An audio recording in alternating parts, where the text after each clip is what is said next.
Mas naging strikto ang Japan sa pagtanggap ng mga entertainers sa kanilang bansa. Kakibat na rin ang mas mahigpit na immigration rules doon para labanan ang prostitusyon. Gayunman, nananatili ang Japan sa nangungunang puntahan ng mga bagong OFW kada taon. Balita natin ni Bam Alegre. Halos araw-araw kung humataw sa pagsasayaw ang grupong G2 Mix. Todo kayod sa pag-iensayo dahil sa darating na Marso, lilipad na sila papuntang Japan. Makikipagsapalaran bilang mga professional entertainer sa isang club.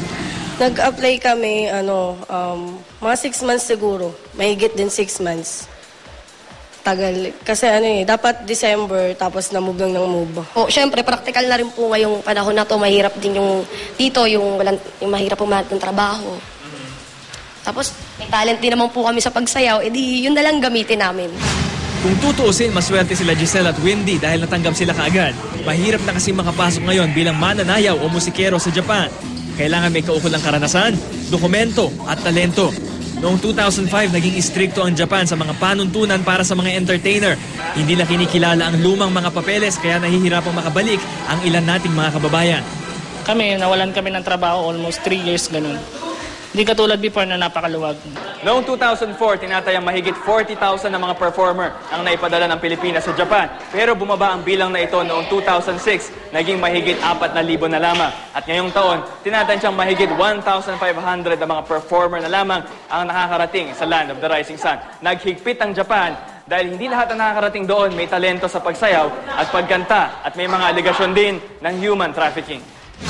Ayon sa Philippine Consulate sa Tokyo, noong 2012, nadagdagan ng 500 ang karaniwang 1,500 na bilang ng bagong Filipino entertainers na nakapasok sa Japan. Pero hindi pa naman daw masasabing muling tumataas ang demand para sa mga Filipino entertainer doon. Nananatili raw kasing mahigpit ang immigration rules para labanan ang prostitusyon. Gayunman, ayon sa POEA, kabilang pa rin ang Japan sa top destinations ng mahigit 350,000 na mga bagong OFW kada taon. Karamihan sa kanila, mga skilled technical worker.